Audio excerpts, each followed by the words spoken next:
is up, you guys? Welcome back to my channel, or welcome if you are new.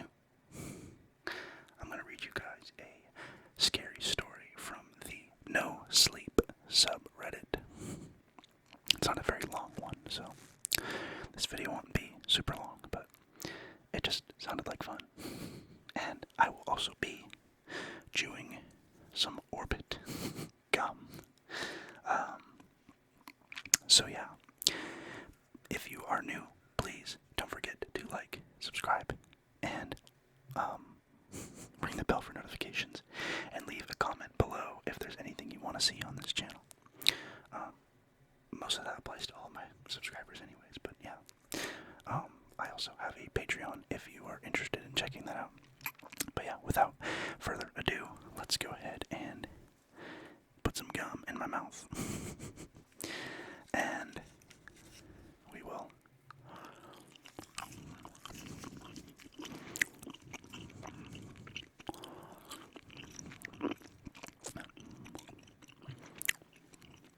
get started reading this spooky story. So, I reached out to the original user on Reddit who wrote this story. PeterVox19 is their name.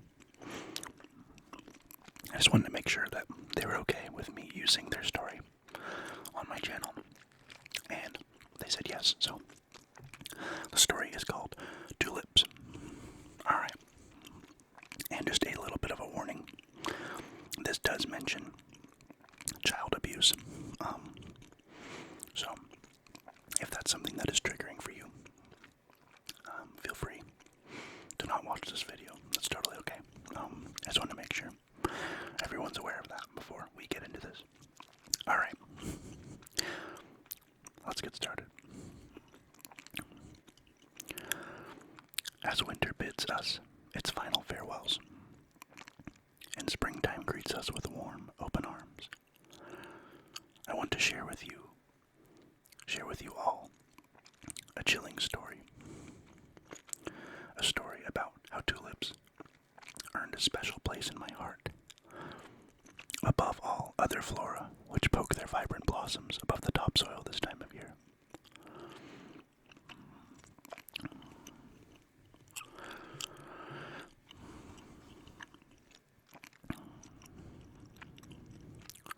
When I was 17, my drunk of a father got into a verbal altercation with my younger brother, Eli.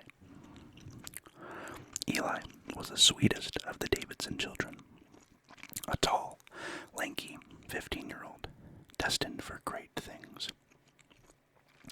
Unfortunately, during this altercation with the bitter bastard, Eli ran out of the house and never returned. This all happened 5 years ago.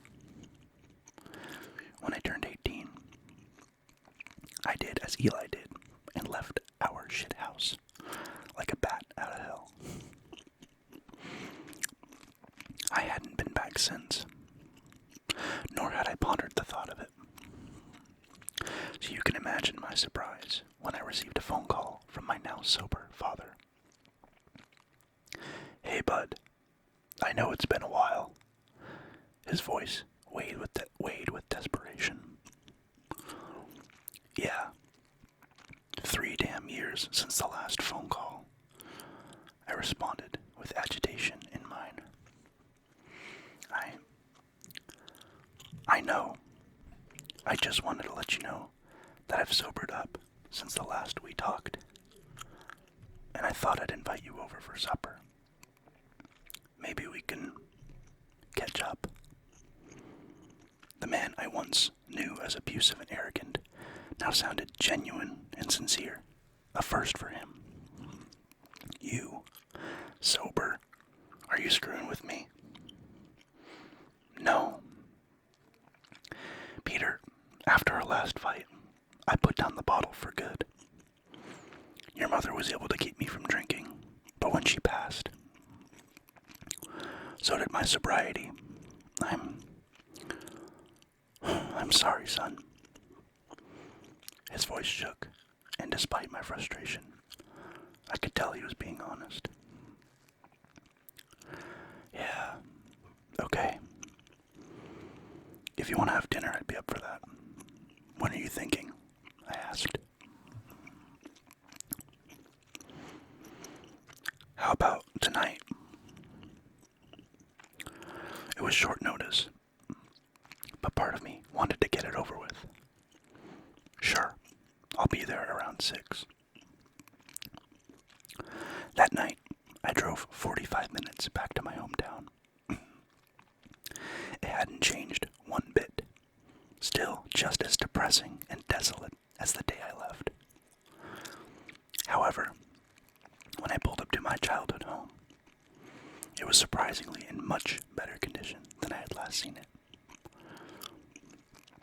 As I exited my car, my now borderline elderly father stepped out to greet me. He hadn't been lying about putting down the bottle.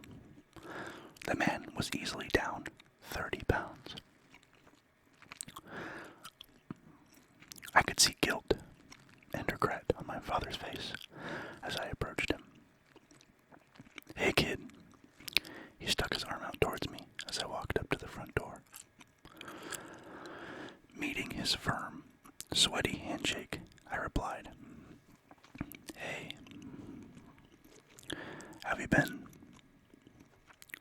The last time I'd spoken with my father, the conversation ended when he blamed me for the disappearance of my brother Eli. I did not humor this at the time, and immediately hung up on my father. 3 years later, he was standing in front of me, tears forming as he stared into the eyes of a son he knew he had wronged. The emotions rattling through my body were a concoction of remorse, anxiety, and a sprinkle of suspicion. I've been fine. Come in. Come in. He ushered me through the front door, wiping the sweat on his oversized jeans. My father guided me towards the back door, as the floorboards of the old home creaked under each step of my now lighter, but still relatively heavy dad. He sat me down at a table he'd clearly put out just for our reunion dinner. Upon taking a seat, he went back inside, and I took in the vibrant colors of our backyard. What once resembled a barren wasteland, dotted with Rottweiler crap, was now a lush green yard full of honeysuckle, daffodils, a young maple tree, and a patch of gorgeous yellow-red tulips.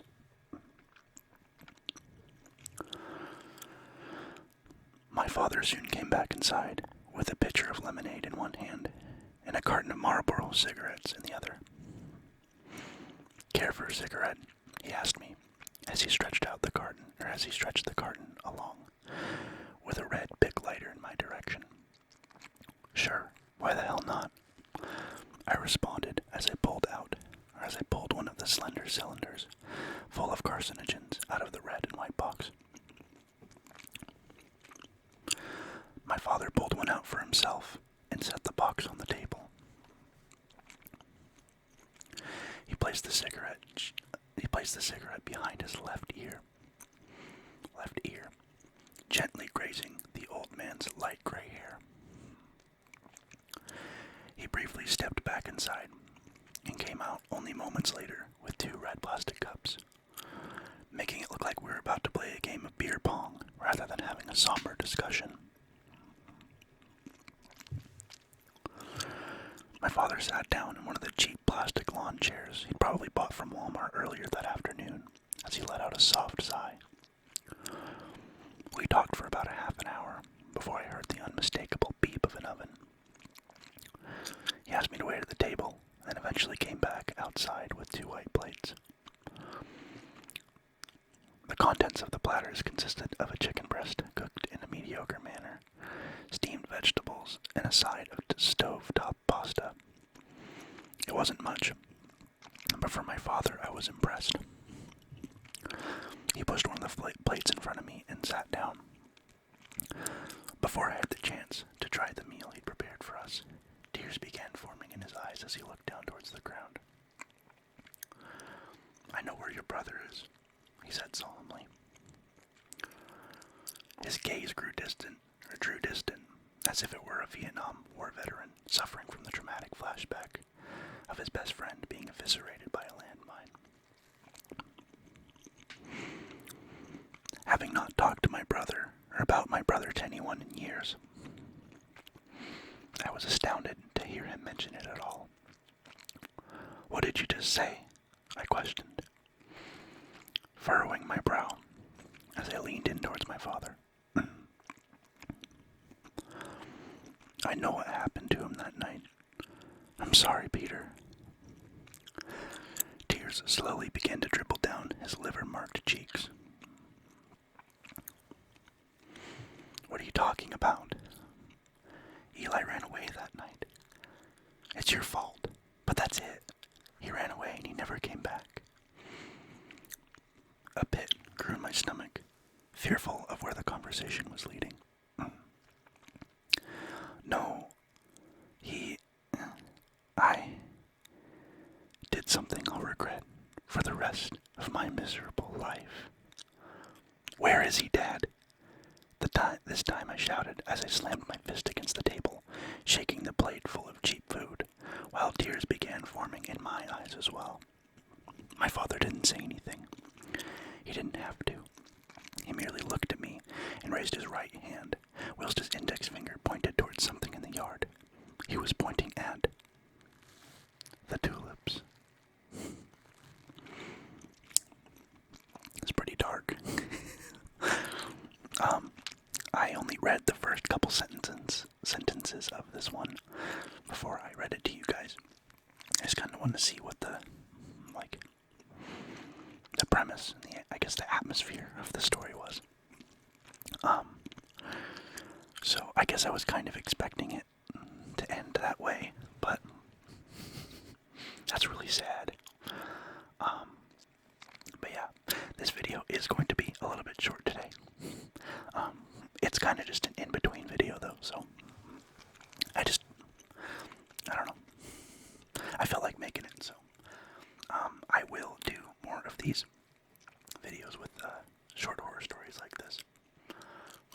This is just the first one, so I hope you enjoyed it. Thank you so much for watching. Please don't forget to subscribe, leave a like on this video, ring that bell for notifications, and leave a comment below. And feel free to support me on Patreon if that's something you would like to do.